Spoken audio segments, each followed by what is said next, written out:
आप एसएससी भर्ती घोटाले को याद करिए।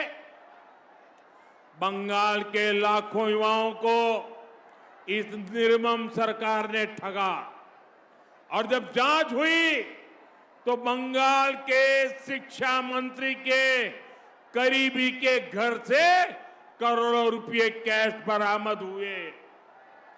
2023 में स्कूल रिक्रूटमेंट घोटाले में सीबीआई ने रेड डाली थी, उसमें भी टीएमसी के एक विधायक के घर से लाखों रुपए कैश मिला था।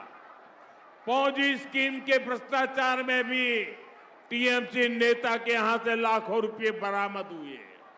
भाइयों बहनों, बंगाल में बीजेपी सरकार आएगी, बंगाल में बीजेपी सरकार आएगी और ये कट, कमीशन, करप्शन, इन सब पर ताले लगने वाले।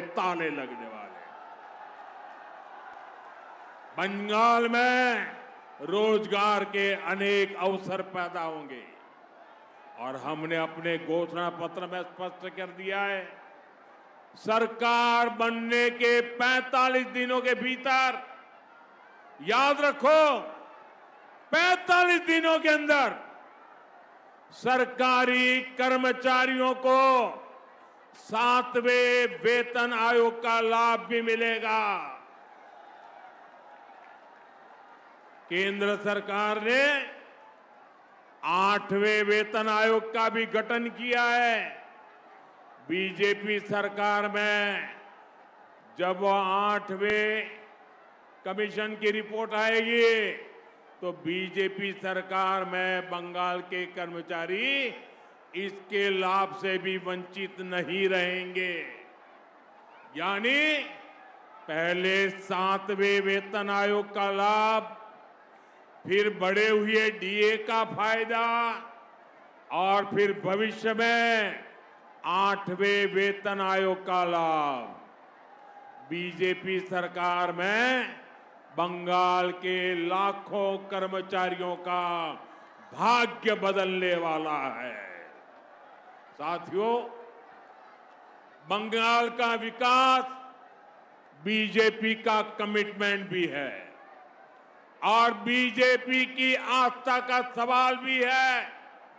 आधुनिक इंफ्रास्ट्रक्चर से लेकर गरीब कल्याण तक केंद्र सरकार बंगाल को आगे बढ़ाने के लिए प्रयास कर रही है। आप खड़गपुर मोरेग्राम एक्सप्रेसवे को देखिए, यह दक्षिण बंगाल को उत्तर बंगाल से जोड़ने वाला बड़ा इकोनॉमिक कॉरिडोर है। इससे यात्रा की दूरी कम होगी, साथ ही व्यापार को बढ़ावा मिलेगा। फरक्का से रायगंज तक जो 4 लेन का काम हुआ है वह भी इस इलाके के लिए बहुत बड़ा बदलाव है। रेलवे में भी यही तस्वीर दिख रही है। वंदे भारत और अमृत भारत ट्रेनें इस क्षेत्र को जोड़ रही है। नई रेल लाइनें तैयार की जा रही है। अमृत भारत स्टेशन योजना के तहत जहांगीरपुर रोड, कृष्णानगर, बैरकपुर, बनगांव समेत कई स्टेशनों को भी आधुनिक बनाया जा रहा है। इसी तरह कल्याणी एम्स ने इस पूरे क्षेत्र के हेल्थ इंफ्रास्ट्रक्चर को नई ताकत दी है। बारासत में एक नए मेडिकल कॉलेज को भी मंजूरी दी गई है।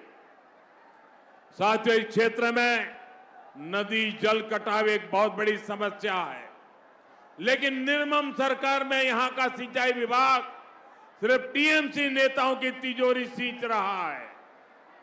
जो पैसा कटाव रोकने पर खर्च होना चाहिए था, उसकी लूट हो रही है। हर साल यहां कितने ही घर बाढ़ में बह जाते हैं। आप यहां बीजेपी सरकार बनाइए। इस क्षेत्र को ऐसी चुनौतियों से मुक्त करने के लिए हमारी सरकार दिन रात काम करेगी। साथियों, पहले जब पूरी दुनिया में भारत की अर्थव्यवस्था का दबदबा था, तब मुर्शिदाबाद का नाम भी छाया रहता था।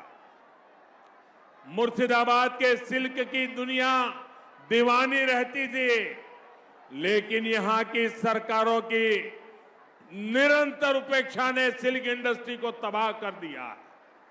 बीजेपी सरकार बनेगी तो इस स्थिति में भी सुधार किया जाएगा। आज बीजेपी सरकार देश भर में टेक्सटाइल पार्क बनवा रही है। बंगाल में भी हम सिल्क किसानों के लिए विशेष नीतियां बनाएंगे, उनका जीवन सुधारेंगे। साथियों, बंगाल में टीएमसी मां माटी मानुष का नारा लगाकर सत्ता में आई थी, लेकिन टीएमसी अब बंगाल में घुसपैठियों द्वारा घुसपैठियों के वोट से घुसपैठियों की सरकार बनाना चाहती है। आप मुझे बताइए, क्या आप घुसपैठियों की सरकार बनने देंगे? घुसपैठियों की सरकार चलने देंगे? घुसपैठियों को सरकार में आने देंगे?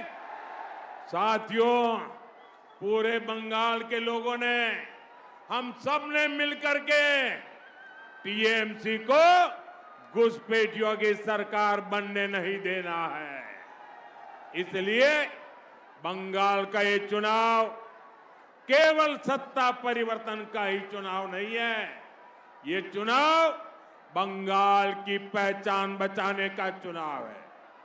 आज यहां कई इलाकों में डेमोग्राफी तेजी से बदल रही है, आपकी जमीनें कब्जा हो रही है, बंगाली मानुष के व्यापार रोजगार पर कब्जा हो रहा है, बंगाल की संस्कृति पर खुलेआम हमले होने लगे हैं। अभी पिछले महीने रामनवमी का पावन अवसर था, पूरा देश श्रद्धा में डूबा हुआ था, लेकिन पश्चिम बंगाल में जो कुछ हुआ आप सबने देखा। रामनवमी के जुलूस पर पत्थरबाजी हुई, दुकानों में तोड़फोड़ हुई, आगजनी हुई। साथियों, हर साल ऐसे ही हालत बंगाल में होते हैं, लेकिन हमलावर बेखौफ है, क्योंकि उन्हें पता है कि टीएमसी उन्हें बचाने के लिए खड़ी है। इन्हीं घुसपैठियों का नाम लेकर टीएमसी खुलेआम बंगाल के बहुसंख्यकों को धमकी देती है, उनके सफाये की बात कहती है। साथियों, बीजेपी ने अपने घोषणा पत्र में साफ साफ कह दिया है, अतीत में बंगाल के साथ जो हुआ अब उसे दोहराने नहीं दिया जाएगा। बंगाल अब तुष्टीकरण और वोट बैंक के खेल को और बर्दाश्त नहीं करेगा। हम पश्चिम बंगाल में हमारे बंगालियों को अल्पसंख्यक नहीं बनने देंगे, माइनॉरिटी होने नहीं देंगे। साथियों, आज बंगाल में परिवर्तन का जो माहौल बना है, ये बहुत बड़ा मौका है, हमें इसे जाने नहीं देना है।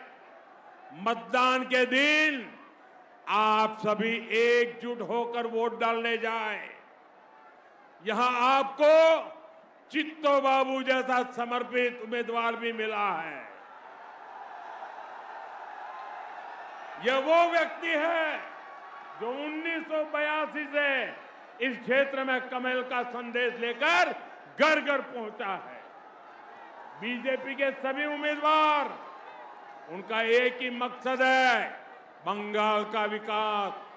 बीजेपी का एक ही संकल्प है, बंगाल के भविष्य का निर्माण।